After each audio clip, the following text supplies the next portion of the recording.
Hello world, I am Curtis Simpson and this is Jectives Typography News number 32. Today is Sunday, January 25th, 2026, and per usual we have a ton of typography news to go over. I am trying a new format with the new releases today, so let me know what you think in the comments or in chat if you're here live.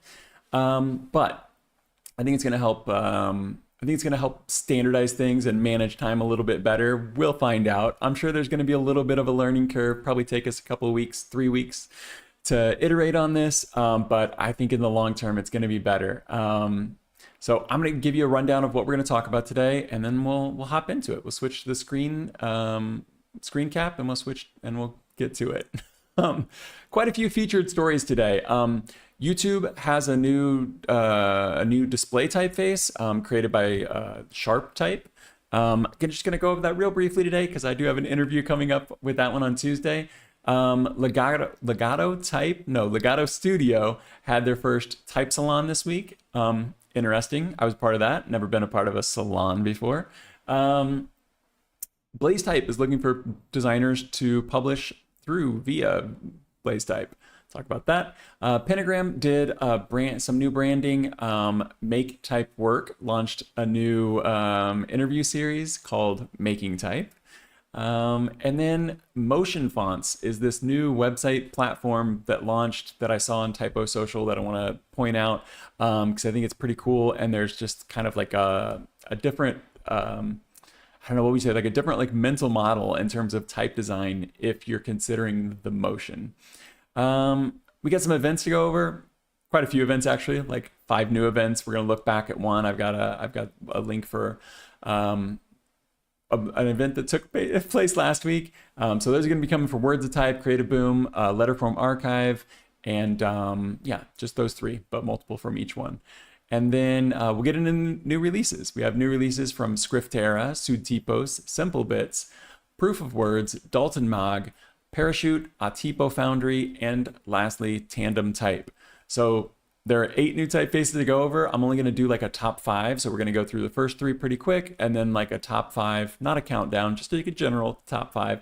So I can spend some extra time with each one of those. So that's kind of the new format. Like I said, let me know what you think about it.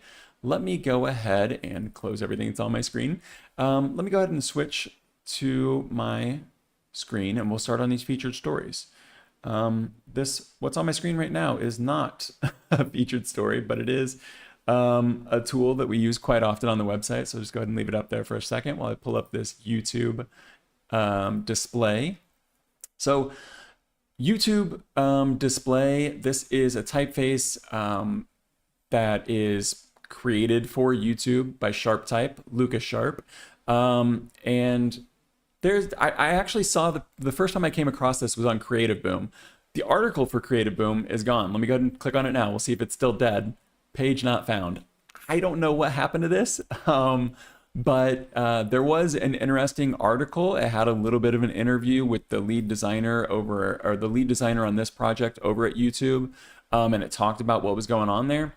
Obviously, this is a massive project in terms of like creating, I don't know, you're creating a typeface or iterating on a typeface at least that is probably one of the most prominent, typefaces in the world. I'm not sure there are a lot of people that see fonts more than they do on YouTube. I know the focus is usually on videos, but like in terms of like traffic and things like that, almost everybody in the world knows what YouTube is and has probably seen the typefaces that are on there, whether they understand that people made these or not. But yeah, so here's a little bit of a preview of it, but I'm not actually going to dig into this one because I do have an interview with I almost said Lucas Type. I do have an interview with Lucas Sharp himself on Tuesday. So I'm pretty excited about that. And I will update you on that interview next week. So a little bit of a preview here, pretty excited. Obviously I'm on YouTube, so of course I'm interested in anything YouTube, but even before I was like making typography news, doing objectives, I love to see like what's coming up for YouTube. Next thing, there was an event hosted by Ligado Studio. So I'm going to pull this up here, but it's not super relevant. I guess in the sense of like, so you can get an idea of what's going on here. Ligado Studio, they're doing something similar to what we talked about last week with Doug Wilson. They're helping other type designers, with a lot of the other aspects of type design other than just the creative act of designing a typeface. These are the two founders right here. Joanna, hopefully I'm saying these right. Joanna Correia. I think she speaks Portuguese, so I think that it's Correia. And Paley Dreyer. They were both on the phone call. So let me paint a picture for you. I heard from Joanna, I don't know, maybe like one day before this event was taking place. And basically what it was a Zoom call with like 25 or 30 type designers or people in the type industry. I was like kind of the lone man out that wasn't like really a type designer or like in the industry or the business of type design, being a typography journalist. So it was mostly introductions though, but the premise behind this is like a salon, like back in the days, like, I don't know, I've heard about these in like my Robert Greene books where they would have, salons in France and stuff like that, where all of the high class people would go and like the movers and shakers, and they would talk about, I don't know, there would be authors there and thinkers there, and like they would just go, a bunch of smart people would go and like talk about what was going on. That's essentially what this is. Ligado Studio is putting on these Ligado type salons, that I don't think we need this on the screen. Let me go ahead and put my face on here. Putting on these Ligado type salons that are going to bring type designers and people within the type industry, mostly type designers, together to talk about the industry, talk about what's going on, and just kind of discuss things in general. And I think the goal for that is to just kind of like help each other out. I think the real goal for all of this is to help Ligado Studio get business. They soft launched in November, and they're, I don't think this is 100% altruistic, and there's nothing wrong with that. I'm doing YouTube. I'm making these videos in the hopes that to generate income long term and stuff like that. So there's nothing wrong with making money. Please don't think that that I'm saying anything bad when I say this, but I do think that the purpose of these is to generate leads and to get insights into the industry with these salons. But that said, I do think that this is still a valuable thing. Sorry, I'm looking over here at my notes real quick. I do think this is a valuable thing. I guess I gotta put them in front of me. Even if they are hoping to generate, even if this is kind of like a marketing thing. Because I do think that real conversations are gonna happen. You're gonna meet other type designers and stuff like that. And I'm not going to give you any specifics about like what was talked about. It was mostly introductions in this one. Like I said, there was like 25 or 30 people there. So it's a lot of people saying like, hey, this is my name. This is what I do. This is where, this is where I'm at. But that's one valuable piece of it. Just like being able to meet other type designers and, being introduced to people and stuff like that. Cause there were some designers there that like, I've only ever seen their name online, but now I've seen their face. Now they've been introduced to me, and so like I feel more comfortable reaching out to them. I know there was one type designer on there that was like, "Hey, I have this big project coming up. I'm probably going to need like 3 type designers to help on it. If anybody is interested." So like I do think there are like networking opportunities for people outside of just hiring Ligado Studio.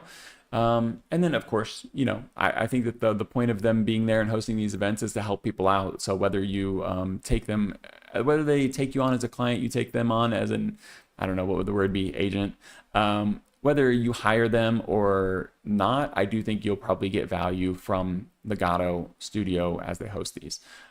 So I think it's interesting. I don't know if I'll be invited back because I don't know how comfortable people are going to be speaking, knowing like there's a journalist in the room, like listening. But like I said, I'm not going to give any specifics, not going to name any names.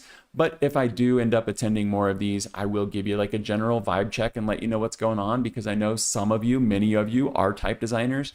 And maybe this is something that you would be interested in joining, or at least hearing secondhand what the conversation is kind of surrounding or being about.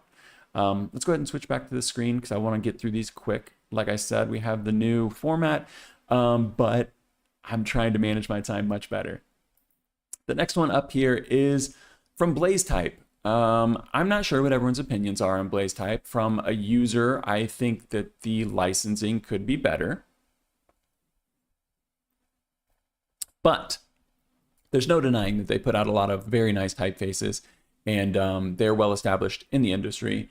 So this is their little pitch. Are you designing a new typeface? Publish with BlazeType. So I'm just going to go ahead and give you a quick rundown of what this says, but you'll be able to read it yourself.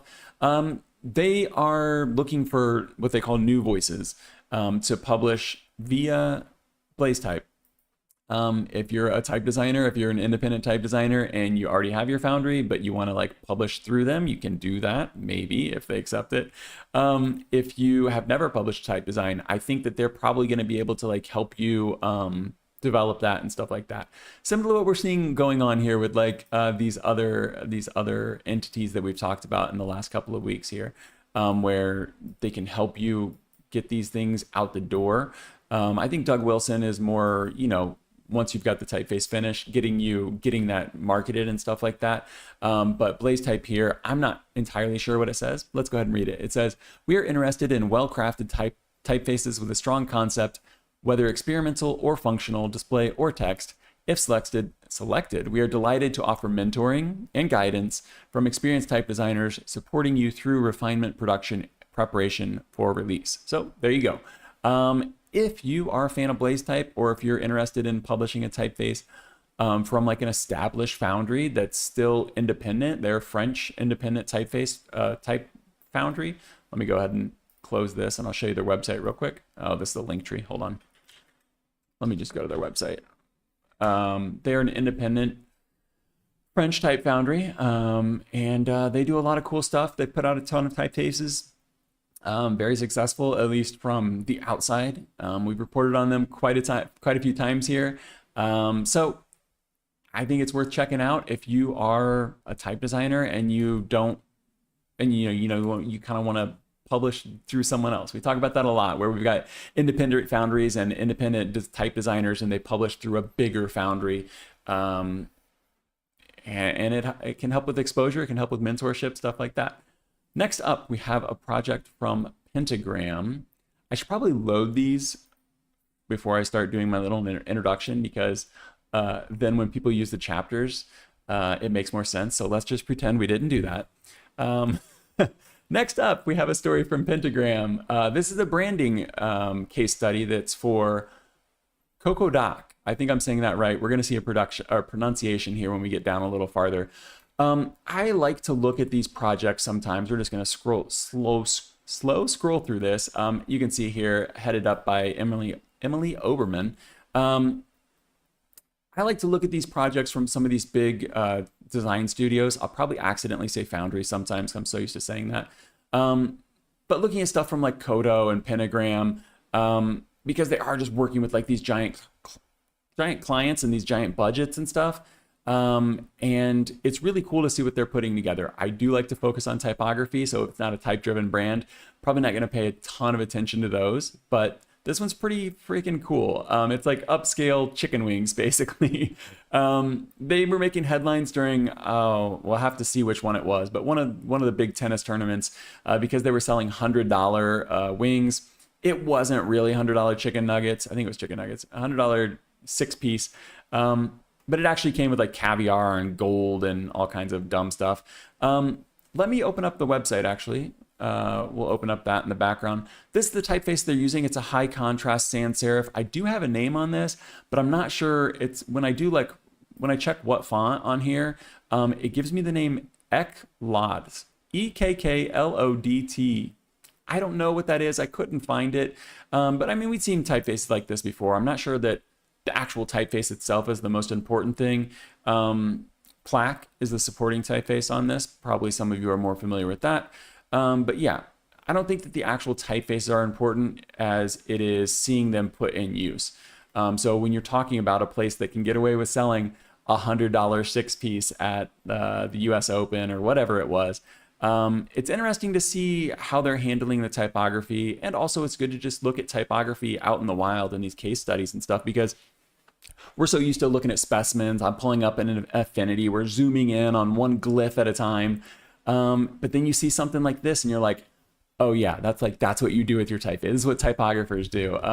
This is what graphic designers do. This is what branding experts do. And it's really cool. So this is what the menu looks like in like the printed form. And I thought it was really interesting that you can like scroll through the website. So this is their actual website. And when I was doing this before, this is how you can check what a font is real quick. And it gives you that. And I tried to look that up, couldn't even find that word anywhere, but there is eclod mid and then eclod low. So I'm assuming there are 2 or 3 different ones of these where they're using the mid. There's probably a high as well. There's probably like a high, mid, and low in terms of contrast. So like the lower contrast was being used for the body copy on the menu. I'm just scrolling down so we can get an idea of what's going on here, but they do have the menu. Did I miss it? Order delivery? No, that's not what we wanted. Shoot, I know the menu's on here, but I must, oh, there's a giant button right there that says menu. Let me take my face off so I don't end up blocking anything accidentally as we get going here. But here's the menu on the website. And what I thought was really interesting about this, let's go ahead and make this like, I don't know, this big because I feel like it makes more sense for the menu. What I thought was really interesting about this was that this is live text right here. So it's not like a PDF or something like that stuck in here. You can go in and see what these typefaces are inside of it. And you can see that for the entree titles or for the, you know, the drink title, whatever the thing is, whatever the title is, they're using mid. And then for the body copy, they're using low. So I'm not sure if this is like a typeface they're just disguising the name of so we can't figure out what it is. But that's what they have them labeled as. And you can see that even when this is on, you know, rendered on here in HTML, CSS, it still looks like the actual printed menus that you would see when you went in there. So I think that's really interesting. I think it's really impressive. But these menus right here, they just look like, these look beautiful. And this is excellent typography in action. You know, we're typically looking at typefaces being released. We're looking at the actual letters and stuff, but when they're in use like this, you really understand, you know, what the point of it is, because just looking at these in Affinity, you know, it's cool. It's cool to look at each letter in terms of like a work of art, but seeing them actually in use, you know, this gives you the forest for the trees, where you're not getting so caught up in the details and you can really see what's going on with these. So all of these are linked in the description, including this story right here from Pentagram. I think it's really impressive. You know, they don't put out a lot of work that's not impressive. So I think that's one worth checking out. I don't know that I'll ever eat at this restaurant, but it looks pretty cool. I've been to a lot of fancy restaurants when I used to live in Las Vegas, and the vibe of that, you know, it echoes what a lot of fancy restaurants in Las Vegas are like. That one's in New York though. This next story here is from Making Type Work. We have covered Making Type Work before. Let me go ahead and pull this up. When we did a quick look at Jake here from Make Type Work, when we looked at Jake's analysis of Sabrina Carpenter's short and sweet tour fonts, and it was really cool to see him do this breakdown. I'm hoping we get more stuff like this, whether it's like whether it's about tours and stuff like that. I mean, he did Taylor Swift, he did Sabrina Carpenter, but he started this new series, and Jake is on the Adobe Fonts team, so he's in the mix. He knows what's going on with typography, and he interviewed John Rochelle. John Rochelle, you can see right here, Comicraft and StreoType. This is the first interview, short and sweet, like the Sabrina Carpenter tour. It's not super deep or anything like that. It's only going to take you a few minutes to read it, but I do think the main reason I'm pointing this out, and the reason I would pay attention to this, is for the seeds, because John Rochelle isn't somebody that I actually had heard of. I was familiar with Comicraft. I was familiar with like a little bit of what's going on here, but like that name, like himself, like even reporting on the news for the last year, I'm learning about new people, new foundries. Every time I read a book, every time I read an article, there's always something new.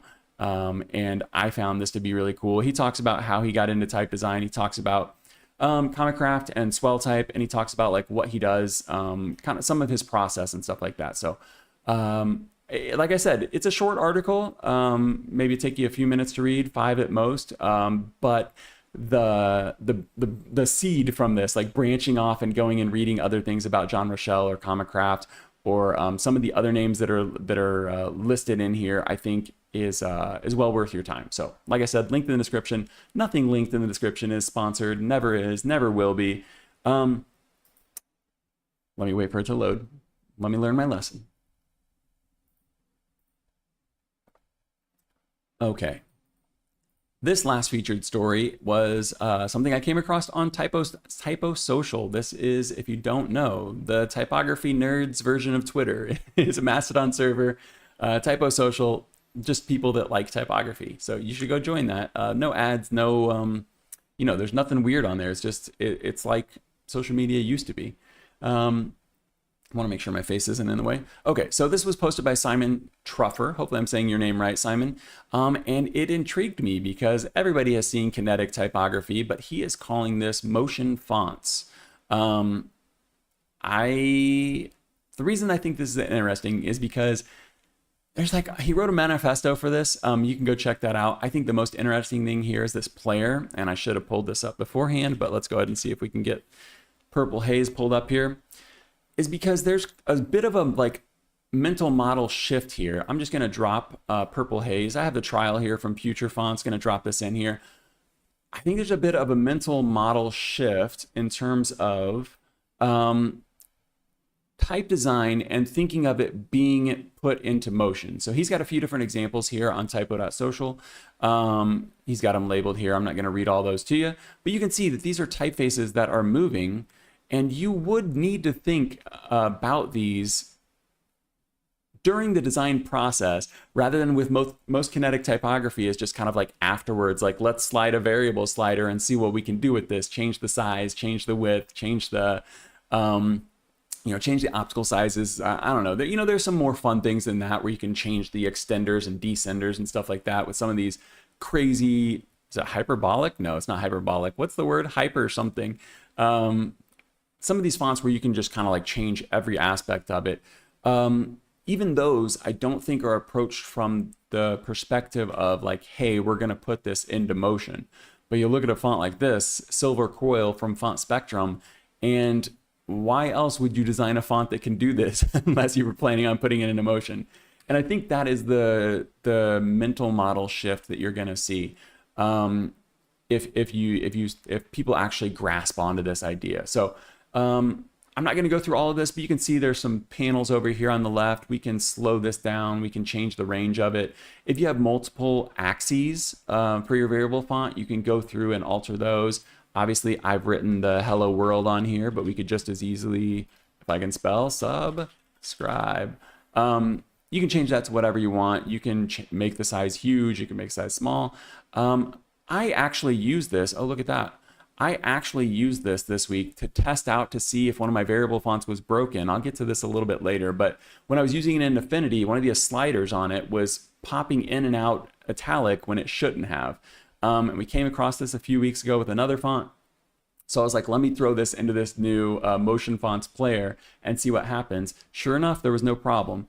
So I'm not sure what was going on there, but the best part about this is you can export these as a MP4. So you can set this all up. It doesn't just have to go that way. Let me go ahead and loop this back and forth. You can change it to innies and out. And you can do some really cool things with this. You can slow it down a little bit, make the duration a little bit bigger, change the colors. This is just like the beta version of it. You can see up there in the very top, maybe you can see or not. It says MF for Motion Fonts Player version 0.4.1 beta. So thank you, Simon, for posting this. It's really, really cool, and I played around with it more than I should have.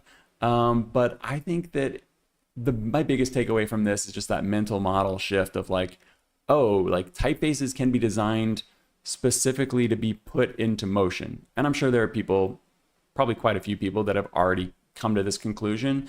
But I think from the standpoint of typographers or people that are maybe thinking about getting into type design, we probably have never really thought about this. We just think about like taking static or variable fonts and trying to make them move and do motion. I mean, I remember doing a bunch of that kind of stuff in Adobe Flash. I've played around and done some animation of text in Moho. Not made for it at all. It was a complete headache. And then, of course, people do stuff in After Effects and things like that. But if you're talking about a font that's like specifically made to do this, that's a whole nother beast. And that's a really, really cool thing to think about. So that is our last featured story. Let's talk about events. Let me get this one up. So this was an event that we talked about last week. This was Words of Type. Words of Type. I'm not sure what LT stands for. It's a conversation with Fabian Harb from Dynamo. And hopefully I have this muted. Let me check this. Mute my desktop audio. Okay, so I'm just going to let this play a little bit in the background. I completely pronounced I'm going to pronounce it like Fabian. I didn't actually look up how I should pronounce this.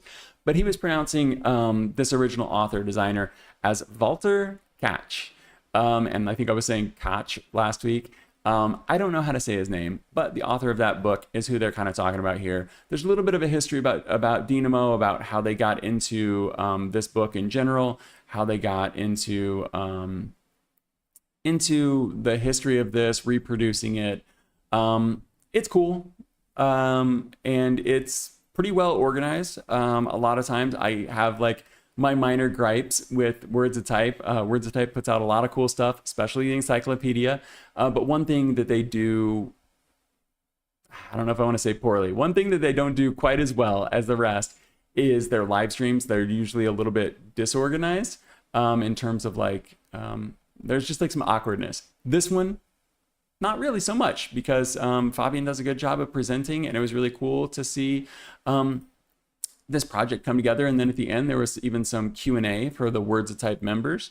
So if you're interested in that, like I always say, go look at these on YouTube. But if you go to the Words of Type website, which we're going to link to here in a little bit, so I won't go to it right now. But if you go to the Words of Type website, you can become a member, and then you can watch these live on Zoom rather than watching them live on YouTube.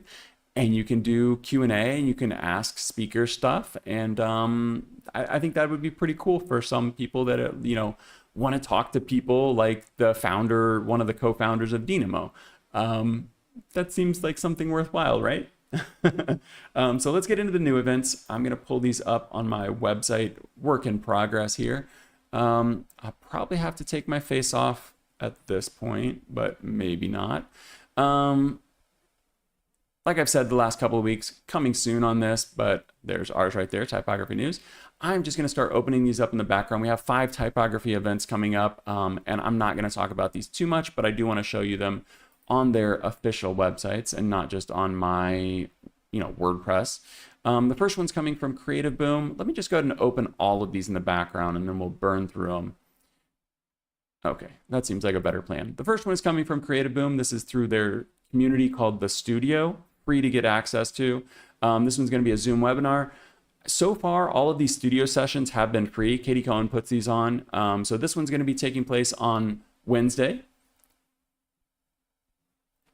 January 28th via Zoom. It's called Designing Hope. Anthony Burrell, hope I'm saying that right. I've read his name so many times and I've never actually said it out loud. Anthony Burrell, hopefully I'm saying that right. On the War Child Pavilion at Glastonbury. So he's going to go into this. It says a candid look at the War Child Pavilion from idea to installation. So should be getting a lot of behind the scenes, a lot of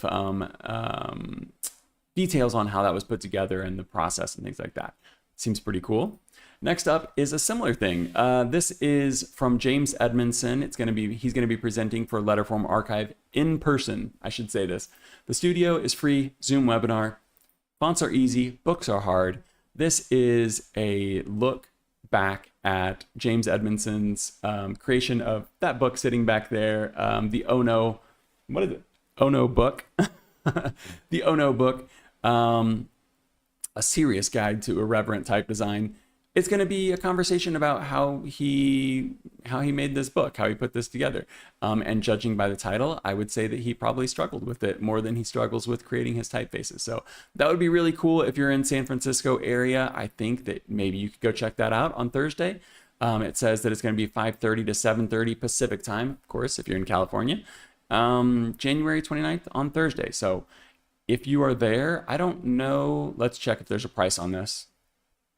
it looks like it is somewhere between $10 and $30, depending on general admission is $18, so not more than $18 if you wanted to attend that. I would definitely do that if I was in the area, but I'm not, so I won't. So if you go, let me know how it went. Next up is also from Letterform Archive, but a little more intensive. This is a public workshop, 10 sessions, 3 hours each. So this is like a full, they're not calling it a course, but it's a workshop, like a long-term workshop. About 30 hours of learning Introduction to Modern Type Design from Kel Trofton. And this gives me a perfect opportunity to say Kel's name right. And also, let me go ahead and give it a little shout out here. Future, I'm gonna let this load in the background. I have said Kel's name wrong probably half a dozen times, probably more than that. I think we've probably talked about him half a dozen times, and I probably said his name wrong, I don't know, 2 dozen times. Kel Trofton. Talked to him this week, finally learned how to say his name properly. He's putting on an Introduction to Modern Type Design workshop online via Zoom. So this one, you don't have to be in San Francisco. You can learn how to design type. But it is $1,090 to do that. They do have some scholarships and stuff like that. Being this last minute, I'm not sure if any of those are going to be available still, but you could always check and find out. And if not, maybe next time. But yeah, this is going to start on Thursday and it's going to go all the way through the first week of April. So could be a cool course. Kel is obviously a very well established type designer. This is one of his display fonts that he's putting out through Overlap. We talked about Overlap last week or maybe the week before. They're now on Adobe fonts. Anyway, this is one of the stories we're not actually going to talk about today, but he did release a version 2 of this past week, so I wanted to give it a shout out. Went from like 2 styles on this all the way up to 10. And if you don't know Future Fonts, had you purchased this when he had the first 2 styles, you would be getting those updates for free. Don't have time to talk about Boiga, but it is, let me just show you one. Look at that. It looks really cool. But we have so many good new releases that I decided just to as a blanket, just to cut out all of the updates and stuff like that. Our next event is the studio. Once again, this one's going to be at the end of January. So, we're at the end of January. This is going to be on January 29th. This is the monthly wrap and it's the January social. I'm not entirely sure what this is. Hosted once again by Katie Cohen, founder of Creative Boom, of course. It says a relaxed place to share how the year has started. So I think it is going to be very similar to the Type Salon that I just talked about, where it's like just creatives going and talking about what they've been up to. Creative Boom is not just typographers and type designers and people in the type industry. It's creatives in general. So some of you could go get out of your bubble a little bit. Others of you could, go join your people. It looks like right now there's just 37 people going. I would expect that to go up a little bit more, but you'll have to check your time zone. For me, it's pretty early, 9:30 in the morning. I get up at 6, a little before 6 every day, so it's not like early to get up, but it is early in the day. And you can see some people on here saying 4:30 a.m. for me. Yeah, if I was still in Las Vegas, this would be at 4:30 a.m. It's not going to work for everybody's schedule, but I do think that it would be pretty cool. I'm planning to attend it, so I'll report and let you know how it goes. The last thing we have, I'm on the Words of Type website here. I mentioned the encyclopedia. Always bring this up whenever it comes up, and I'm not sure why it's not opening. 3, 2, 1. Okay, there it is. So the encyclopedia is the biggest thing that the thing that I think of when I think of Words of Type, but that's not what we're talking about today. We are talking about their next event, which is going to be Cinema and Stereo with Aaron Levin. I'm not sure if it's Levine, but I'm going to say Levin because there's no E at the end of it. Aaron Levin, Cinema and StreoType, and he's going to be doing a paid presentation. It says bookings open. Let's go see how much this one costs. I think it's paid. How do you get the tickets? I apologize. Oh, there it is. 20 euros right there, over there on the right. Giant yellow button. And let me take my face off. Giant yellow button on there saying that it is 20 euros. But he's going to be going in and talking about typography from cinema, which I think could be really interesting. That one's going to be on January 31st. You'll have to check the time, but it's going to be 1 hour for the lecture and 30 minutes for the Q&A. So that is the last event that I have for you this week. let's get into new releases. Let me get a drink of water. We're going to load these up on the screen. Boom, boom. Hey, that's my name. Okay, so it looks like there's a limited release discount on this one. Schrifted rounded. So I have 3 different typefaces here that I'm going to get into that are not actually ones that we're going to dig deep into. These 3 didn't make the top 5 cut, but that doesn't mean they're not great typefaces. Schrifted rounded here, Schrifted round is an extension of the Schrift round, or the Schrifted superfamily. If we do this little drop down right here, you can see there is Schrifted round, Schrifted sans, Schrifted serif. Schrifteria has already put out the sans and the serif, and now they have released a rounded version, and it looks pretty nice. But we are not going to dig into this too deep. I just wanted to give them a quick shout out because they released this week. They released this week, but we have a lot to talk about. So let's keep moving. The next one that I wanted to shout out is Sudtipos. Sudtipos. Let's wait for this to load. Maybe. Sudtipos released. Oh gosh, I didn't even practice saying this one. Quilichao Grotesk. Hopefully I'm saying that right.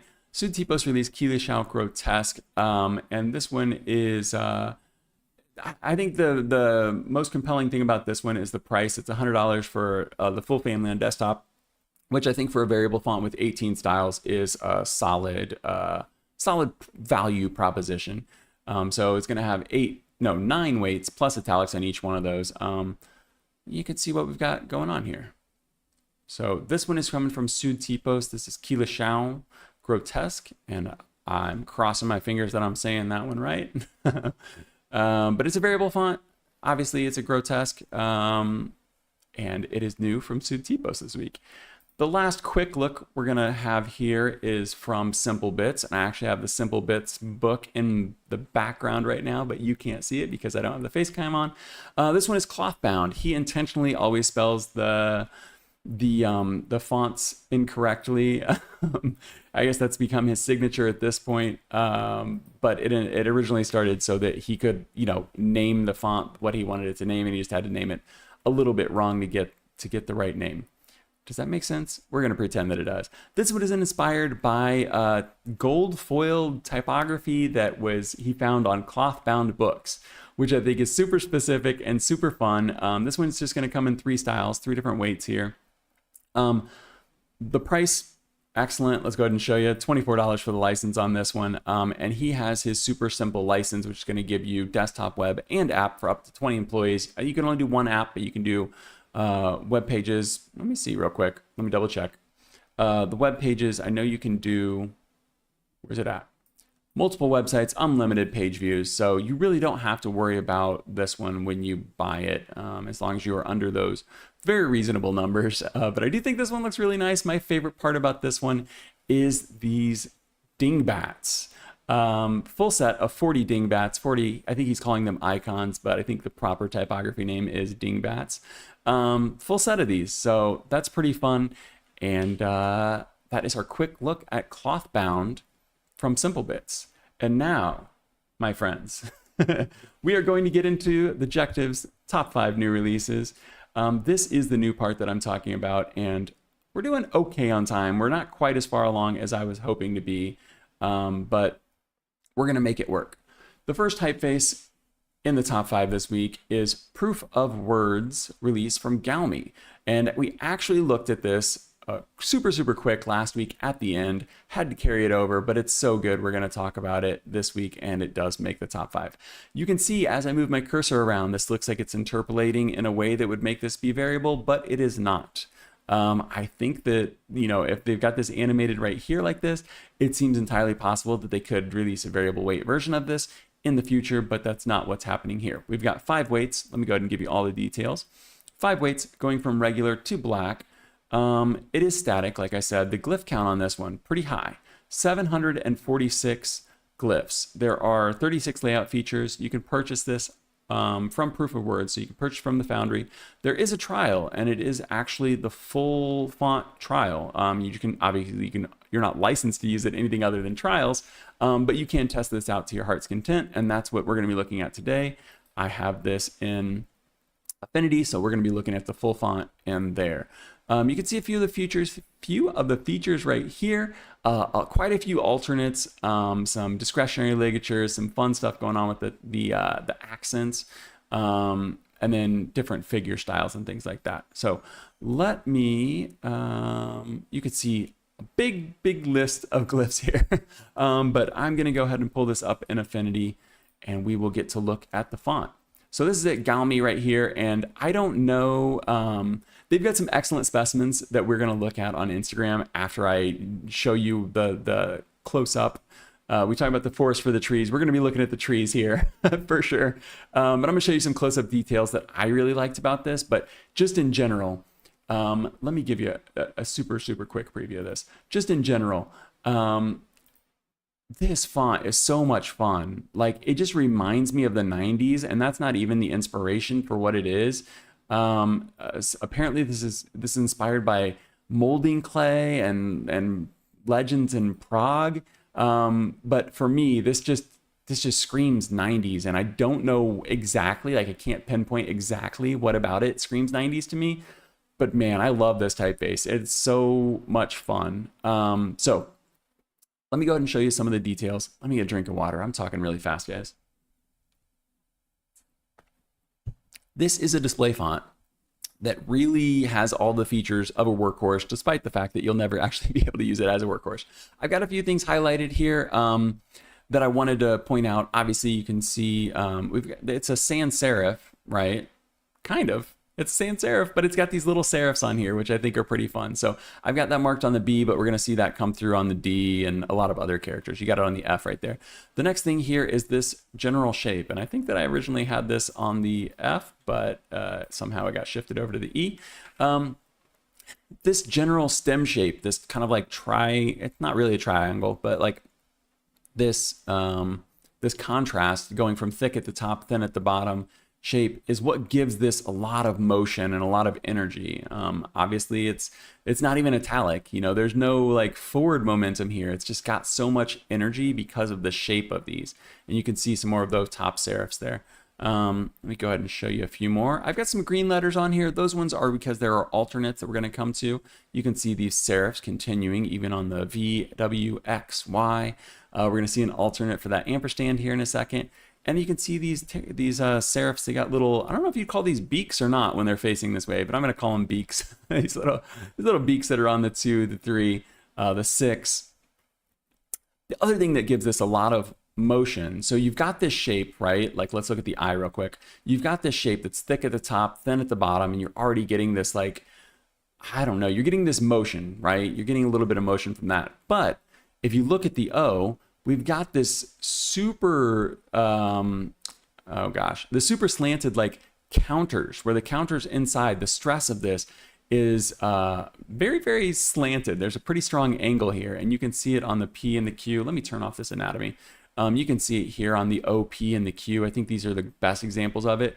The fun part about this is, though, if we zoom in on the O here, they don't match up. So you've got this inner stress, like, you've got this inner circle and the outer circle. And so your stress is actually, you know, you've got the slant of the letter, and then you've got the stress of the letter going at 2 different directions.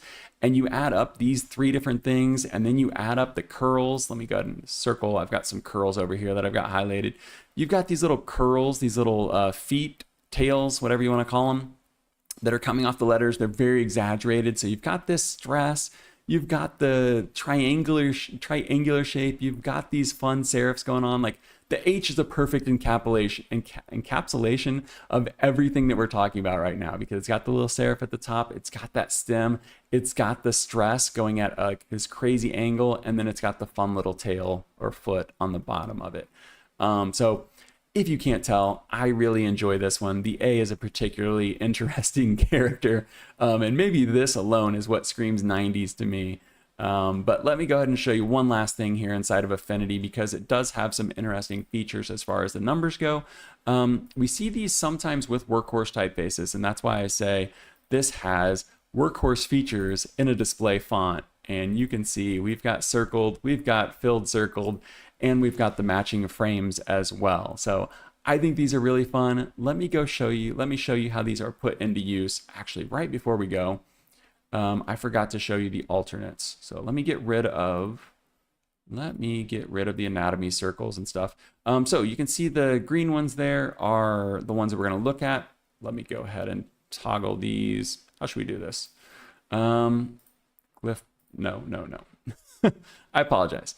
So you can see there are alternates for the Q. That's kind of fun. A little disconnected Q on the bottom there. We've got the alternate for the ampersand. Let's see if I can find this one. I'm not seeing it. I apologize. I know this one turns into a triangle at the top. Wait, got it. Boom. That's pretty fun. I think that one matches the font so much more. You can see it's almost perfect match for the Z there and the 7. So I think it would depend on the context. Maybe if you had some more rounded stuff, like you had that crazy A at the beginning, you wanted to put the A with the ampersand. Maybe you'd use that, or maybe use the angular one for some contrast. I feel like that one matches a little bit better right there though. And then you do have a crossbar and a slash for the 7 and the O. Let me find the O real quick for you. There you go. For a little bit of distinction between the O and I'm saying O, sorry, the 0 and the O. A little bit of distinction between those. Got some fun stuff going on with the Z here. Oh, we already had the alternate on for that Z. The Z there, that's pretty cool. I think I like the original a little better, but if it was at the end of a word, I could see doing something fun with that. I'm not even getting into the titling accents and stuff like that because I'm not, well versed enough in those. But you can see the F here. But this does have some really cool accent stuff. So for people that are non-English speakers that use a lot of accents, there is some titling stuff in there that's pretty freaking cool as well. So I'm going to show off their specimens because I didn't even try to put any specimens together because these are so much fun. And you can see the circled numbers there, right? The circled figures there. This little check inside the box there, that is one of the glyphs that you get as well. That's one of the icons, as well as this little like pow explosion symbol. That is one as well. You can see some of the titling accents, how they're stuck to the letters. And you can see how these dots on the W, they're like pushed down into it rather being above the cap height. So some ligatures and things like that. I'm just going to show you a couple more of these because I don't know. Proof of Words did an excellent job with this release. They're showing you some of the alternates right there. Didn't even talk about the arrows. They do have some different arrow alternates, but only some of the arrows, only a couple of them had it. Here's some of the titling accents with them off, titling accents with them on. So you can see how those push down quite a bit further.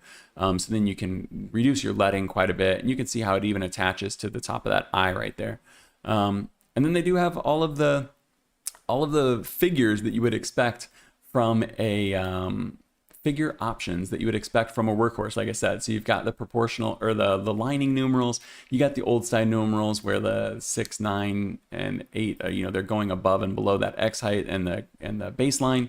And then you've also got tabular and proportional versions of them. So these are so much fun. I could spend all day just talking about this single typeface. But yeah, this is the first entry in the top 5. It was Galmi by Proof of Words. This one's going to be 180 euros for the family on desktop. The license is fine, not the best, not the worst. They do pull out a few things like social media, logos, merchandise, but you have to go check that out for yourself. Let me get this next one loaded before I name off the name. You guys are the ones that are going to know what's going on because we're not in the chapters yet. So let me go ahead and show you what this next one is. This is Dalton Maag's Bookman. I'm not sure if it's Bookman or Bookman. Superman. Bookman Recast. So Bookman, you're probably familiar with. There have been a lot of versions of this and a lot of revivals. Dalton Maag is throwing their hat in the ring, and this is part of a larger collection. So you can see here, these actually have, no, they do have different logos or different specimens. They've got Bookman, they've got Courier, Haas, Lubalin Sans, and Letter Gothic. So this is the most recent in this collection. And that's one of the main reasons that I'm going to look at this, because I do find these collections to be very interesting, even though I already have 2 different versions of Bookman on my system. I have 2 other versions that I can get from Adobe fonts, but why might someone look at Dalton Maag's version? Let me go ahead and, well, we can go ahead and preview the price while we're here. Desktop, if you're getting this for, you're going to want everything. It's about $250, right? Yeah, $252 to get the italics and the regular. One thing that this has is quite a few more weights. You can see right here, we got the upright and the italic going from hairline down to black. That adds up to 18 different styles. This one is variable though, and that's going to be one of the biggest features in terms of, you can see that B right there animating. That's going to be one of the biggest defining features between these. If the variables might be important to you, then that would be something that's going to differentiate itself. And I'm not aware of any other Bookman revivals that have a variable axis to them. Let me go ahead and pull this up in Affinity while I continue to talk about some of the features. 532 glyphs, 19 layout features. There is a trial available, and it is the full trial. You can see up here I said trial license, full font. The one thing this is missing is the italic variable axis, but I think that's entirely fine to be missing out on, because I reached out to them because on their website they have this listed as either 1 axis or 2, and you can get it with the variable. You can see right here.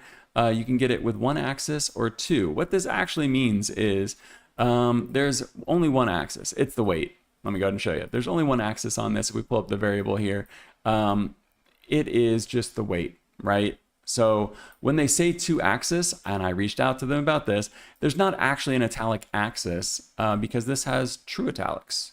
You can see right here. The italics, see that E there, and then when we switch back to the light, you can see these are true italics. It's not just a slant.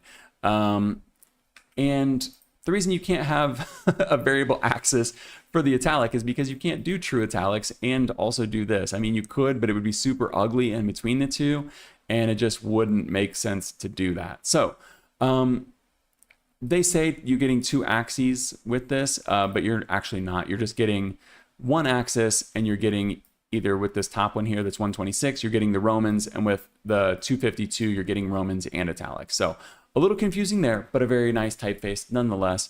Let me look at my notes real quick so I don't get too off track. Yeah, so 252 for desktop.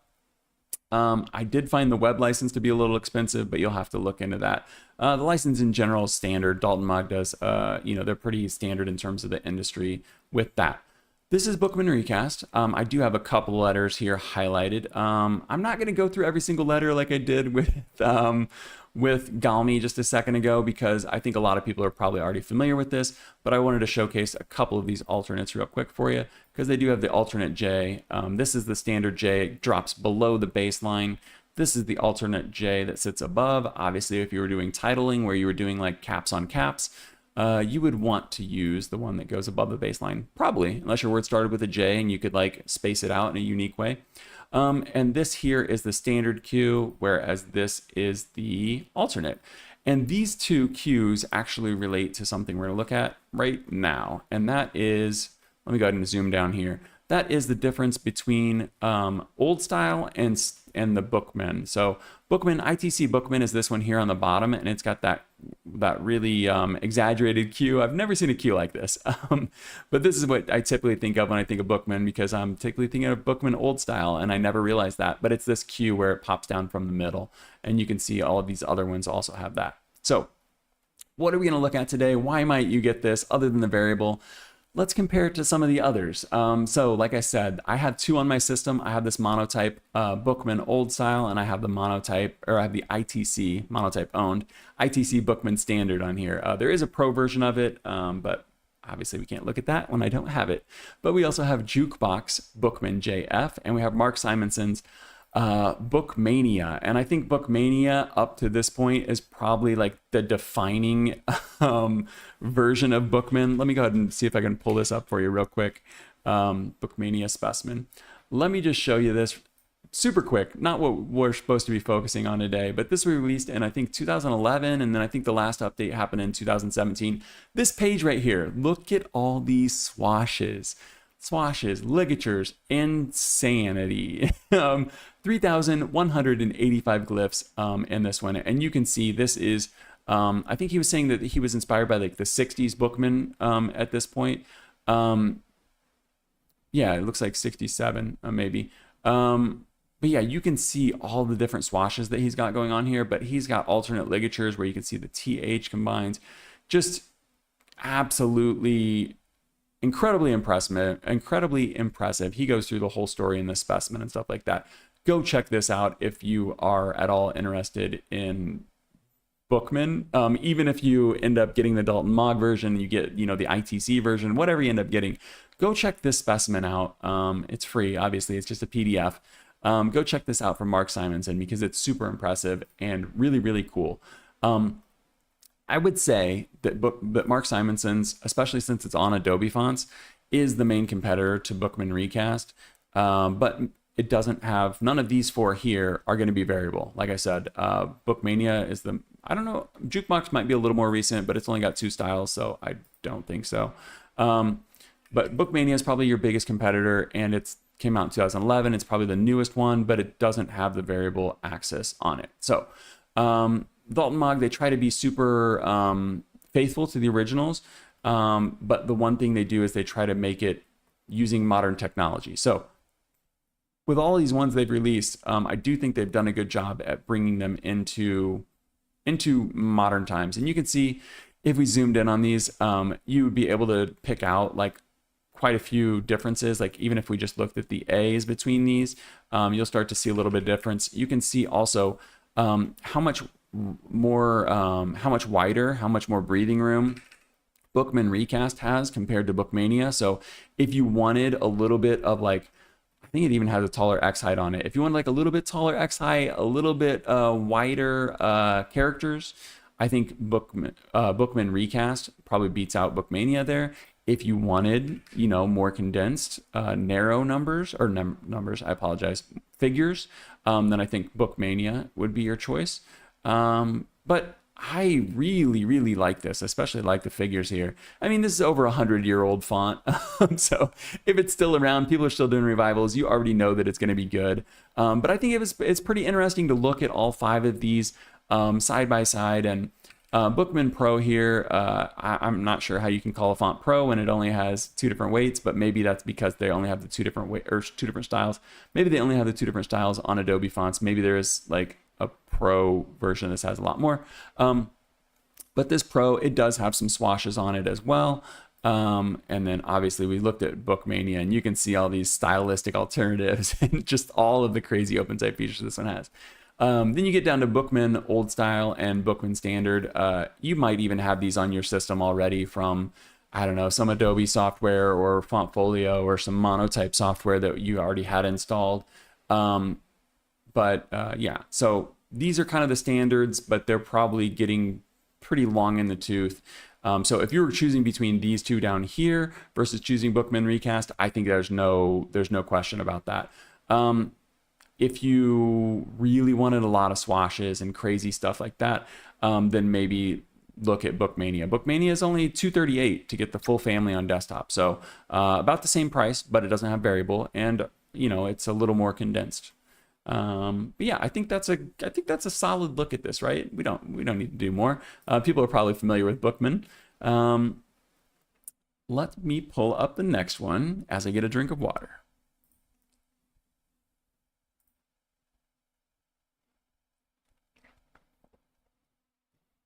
This next one is coming from Parachute. This is PF Principal Variable. I'm just going to refer to this as Principal, and you can see right now what's going on. There are some interesting alternates here that get rid of that spot where the stem meets the shoulder. How would you say this? They flatten out a lot of these, quite a few of the tops on the lowercase, and that's going to be kind of like the defining feature of Principal. I'll go ahead and I'm going to scroll through this. We'll do a slow scroll through this. It has 18 styles, This one is variable, so it's got 9 weights plus matching italics on it. Glyph count, crazy, 1,069 glyphs. So not as crazy as Bookmania, but that's 1,000 glyphs is a lot.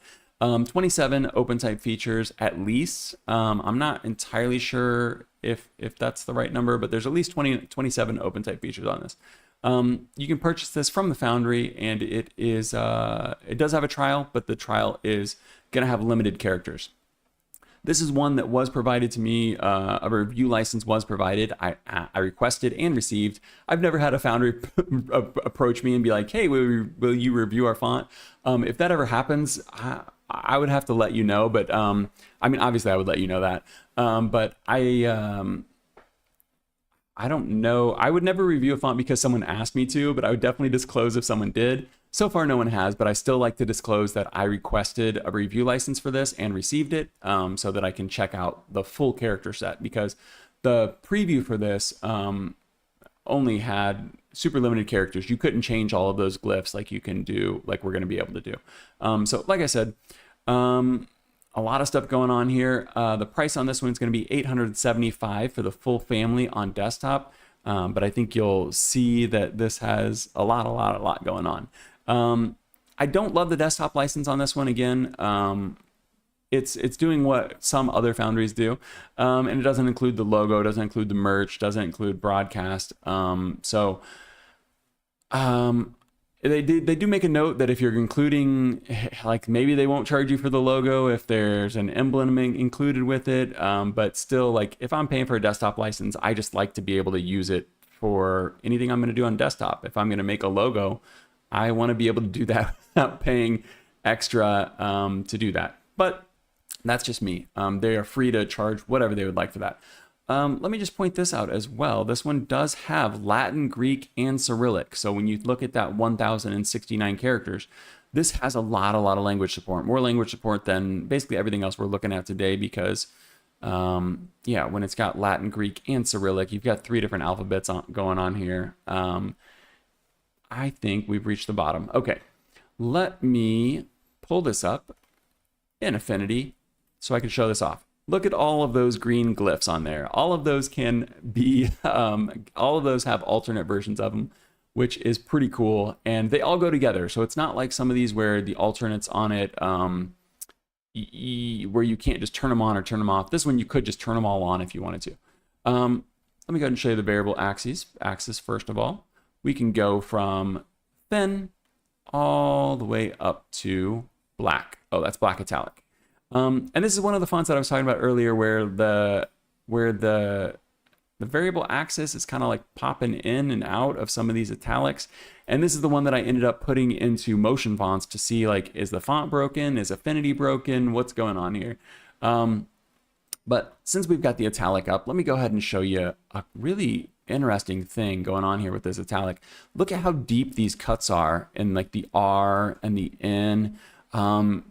I typically don't like ink traps that just kind of exist for the aesthetic, and I'm not even sure if they would call these ink traps. I think they probably are. When you see that little blocked off area in there, I think they would typically be considered ink traps. These are super exaggerated, but if we go between black and black italic, you can see that those traps go really far down. It's like it's a very distinct choice. Let me go ahead and zoom in on this N for you. You've got a very distinct choice here. Obviously, these are true italics. You can see the little curl, the brush stroke almost on the bottom of that italic in there. But look how deep that goes. That's really cool. I don't know. I thought that was a really interesting design choice. And you've got the 2-story and the 1-story A there. So I like the 2-story. I think it looks very nice. Let me go ahead and zoom in on these. As you can see, these are inspired by stone engraving or stone carving. So this would be considered, I think, an inscribed typeface. You got those big flared serifs on there. And you do have some ink traps on the B right there. I am going to scroll through each one of these. You can see traditional proportions, how wide the D is and how narrow the E is. But man, this is a beautiful font. And especially when you get into the heavier weights, let's go ahead and look at this a little bit heavier as we go. Get in some of these heavy weights and you get really, really big contrast on these. super vertical stress on this, straight up and down, very modern, except the S there. But let me go ahead and show you like a real thin version of this as well. So you can see they do maintain a decent amount of contrast for like a thin variant on there, thin style on this. So you're gonna have the flared terminals on it. You're gonna have some contrast even at the thinnest sizes. And this is a super classy font, Principle. Let's take this back to regular and let's look at some of these green glyphs that we've got highlighted. So if we swap these out, there are some alternates here. So I've got the capitals here. I've got the B, the M. There are some alternates for these that can give you just a little bit more style. And I'm not sure what the inspiration for this would be. I have seen characters like this before, but I apologize. My history lessons are failing me. But it's just a little bit more calligraphic, I would say. Do we have the alternate ampersand here? No, let me go ahead and find that for you real quick. Is that it? Yeah, there it is. So you've got the open ampersand on there or the closed. Both look nice. I think I prefer the closed. But let's look at these defining features of these lowercase Latins, because I think this is really what sets this one apart. Okay, there you go. Oh, okay, so these are actually matching those. So when you swap one, it's going to swap all of them. So how we saw those uppercase letters there changing, it actually does swap the bottom at the same time. So you could do it individually, but they're saying that this set here, this alternate display forms, all go together. So I think that's really cool. You're almost getting two fonts in one with how many characters on here are changing. Like, look at this lowercase alphabet. Almost the entire lowercase set is changing. Obviously, you don't have this change. So if we go to italic, these, oh my goodness, they actually do. I was going to say they don't. And I would be really dumb if I did. I'm glad we checked that. Look at that.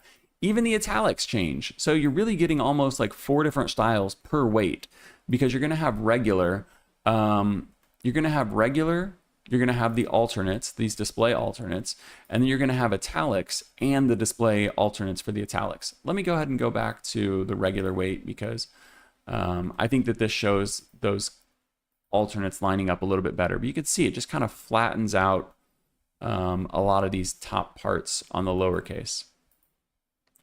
It's very distinctive. It's very interesting. I don't know if this would be Art Nouveau, but it feels very Art Nouveau to me. Yeah, it's very nice.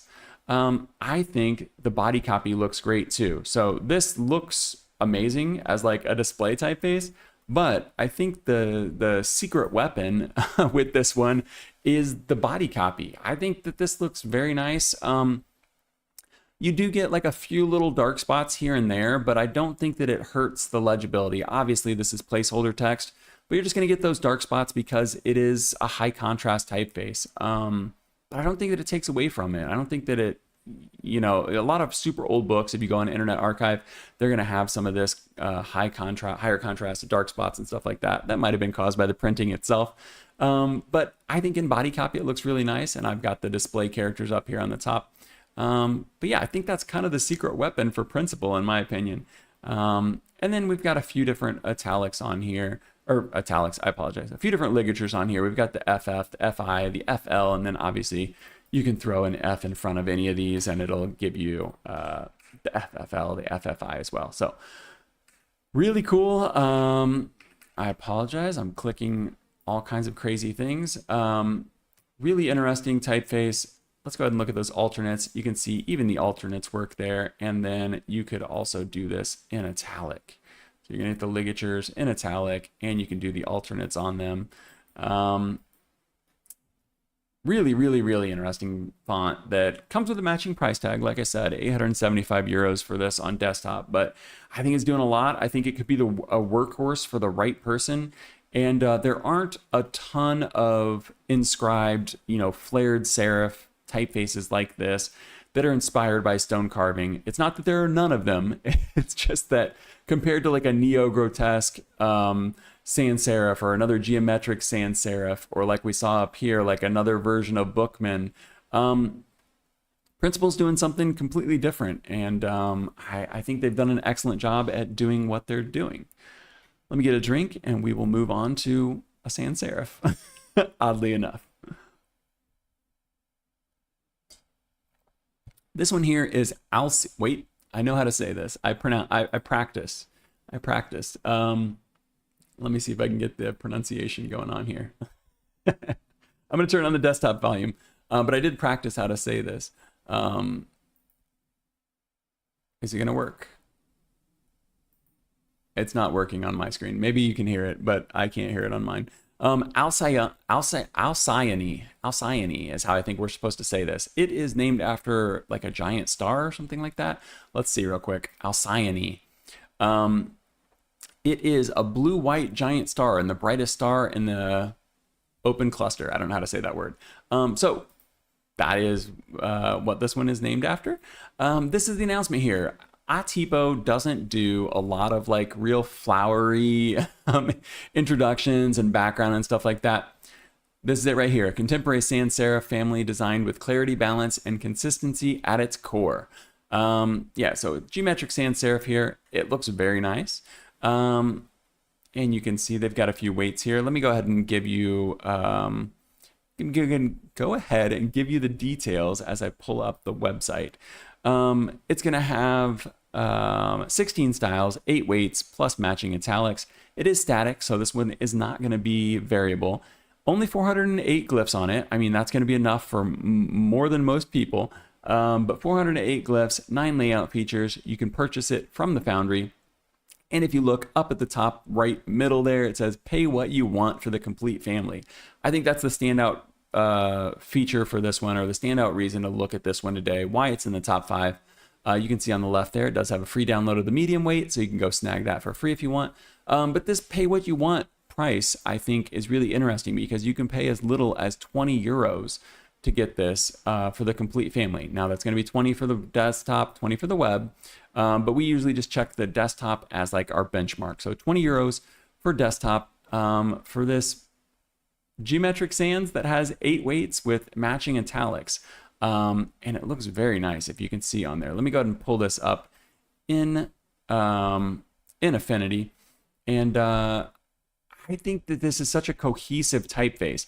I will push back on the fact that this was made with clarity in mind because you can see how teeny tiny those openings are there. If we go to thin, you know, even then that's still pretty closed. Let me go ahead and get like a regular weight on this. I would argue there's not a lot of clarity there, but to steelman their argument, this is a very open, wide, tall X height. You know, it's not a narrow font. It's not or not a condensed typeface. Look at look at this Y. That's so wide and open. Everything is just nice and very, very readable, very, very legible. But when you get into like a G like this, that's super closed, and you get into that lowercase E that's super closed, I'm gonna push back on on the clarity part of it because those are the characters that are gonna get a little messy at small sizes.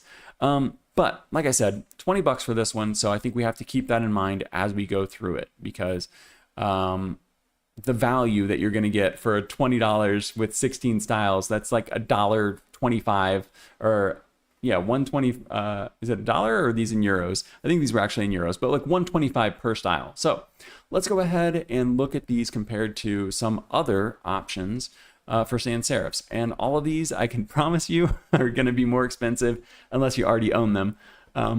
Green Container, I apologize. You couldn't hear it either. That's okay. I'm pretty confident that it's Alcyone. Yeah, I'll have to check that for next time and make sure that I can get some desktop sound. I appreciate you joining again. Nice to see you again. Alcyone here. You can compare this next to some other geometric sans serifs that we're probably all familiar with. We've got Futura, we've got Avenir, Gotham, and Avant-Garde. And at first glance, like, let's say that if I showed my mom a set of geometric sans serifs, or I showed my wife a set of these, I think they would both be like, wait, are those different fonts? Being type nerds, being typographers, type designers, what have you, we can tell the difference between these. And the first thing that you're going to be able to see on these, look at the C, and then you can see how much more open the C is on Futura. That's one of its defining features. Avenir next is a little more closed, but Gotham is still in that same vein, but avant-garde, I think, is probably the closest when it comes to like the G's and the E's. But even that isn't like a carbon copy, and they're kind of doing the same thing with the G here, but they've done it to the Y. So let me go ahead and zoom in on this, because I do just want to point this out next to some other ones, because you might be thinking like $20 for a full family of 16 different styles. Is this just a clone? It's not. We can put this head to head against four other heavy hitters here, and you can see this is going from thin. Wow, that's really thin. That's almost hairline. That's awesome. I love that. I mentioned in a video in one of the live streams a few weeks ago, maybe last week even, that I haven't seen a good hairline in a while, and this is another one. I don't love that 5, but that is what it is. It goes from thin all the way up to black. It does have italics. Obviously, with most sans serifs, you're going to get slanted or oblique italics, but you do get the little drop down of the F there that's going below the baseline. That's pretty nice. But even when we look at this next to the geometric sans serifs that we typically think of, yes, it does take inspiration from like a piece from this one, a piece from that one. So you might have like the Frutiger, the R from Frutiger and Gotham, but you have like the Q's, but the Q doesn't match any of these. We've got 5 different ones, and we've got 5 different Q's on this. My point with this is that this is a very nice geometric sans serif for 20 euros that does take inspiration from historic geometric sans serifs, but still manages to do its own thing. I think that's one of the most impressive things that I've come across in the last year of reporting on typeface releases, is that you think that you've seen it all, but like they still manage to put out a typeface like this that, you know, with the thousands, tens of thousands, maybe hundreds of thousands geometric sans serifs that exist in the world, we're still seeing type foundries that put out unique packages like Atipo Foundry with Alcyone here, or Alcyone. Oh my goodness. You guys know what I'm talking about. All right, we got about 10 minutes left, and that is perfect because we're going to talk about my favorite typeface from this week. This is the last one in the top 5 here, and this is coming from Tandem Type. Let me go ahead and pull up Instagram to give you a quick preview of this and kind of mention the timeline on this. Because if we go back, this is Velocity. I apologize. The final typeface we're going to be talking about today is Velocity. This is coming from Tandem Type. And I'm going to give you a quick preview here on Instagram, and then we're going to dig into the PDF specimen because it is top tier. I am going to pull this up in Affinity, but I wanted to pull this up in on Instagram first because you can see the date here. Maybe you can't. I'll read it to you. September 25th, 2023. This says, got something in the works, which Paul Hanslow has been developing. And then they're teasing it in... where were they teasing this? They were teasing this in like 2024, and it says that it's like coming soon, late 2024. So one of the questions that I had for Paul here was like, why did this take so long? I see you were teasing this for like several years now. He's still working with StreoType Works, and Kasha here. They're still working on stuff outside of Tandem Type. So I'm glad that he took his time with this though, because it turned out to be incredible. 7 weights. Let me go ahead and you can see the 7 weights there at the bottom. 7 weights. It is static, though I think that you probably, well, I'm not sure. I don't want to speak out of turn. 7 weights. It's static. 912 glyphs. We started this off with a display typeface in Galmi that had like workhorse qualities to it. This is another, we're going to close this out with another typeface, display typeface with workhorse, I don't even know what would you call it. Like it has a workhorse mentality, workhorse features. Like I said, 912 glyphs, 24 layout features. It is exclusively available on I Love Typography for now.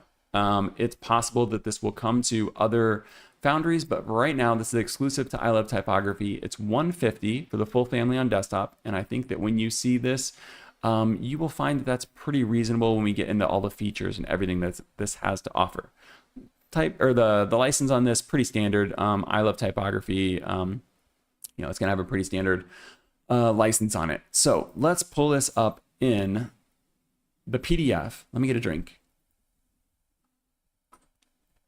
This is the PDF specimen, and I wish more people would put more time into this. I would love to see this turned into a mini site, because right now, I didn't pull up the Tandem Type website, but right now the Tandem Type website doesn't even have Velocity on it. You can't buy it from them.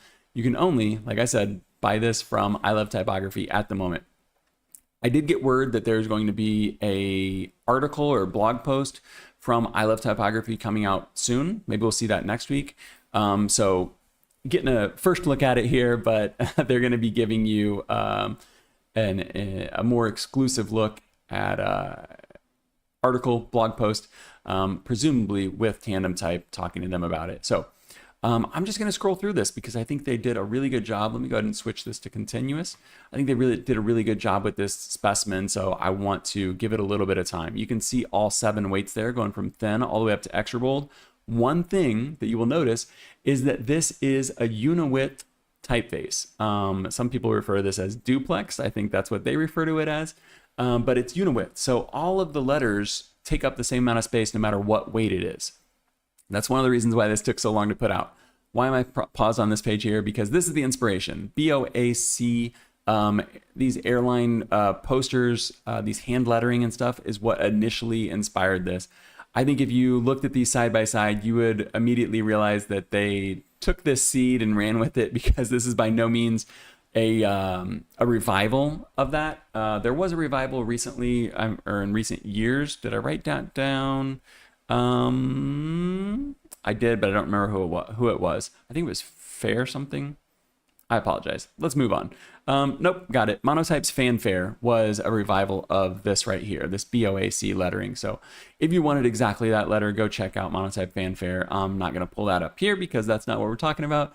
But this is doing a lot. And I really love the dedication to the cycling thing here, because they've got cantilever. Let me zoom out on this just a little bit. Cantilever.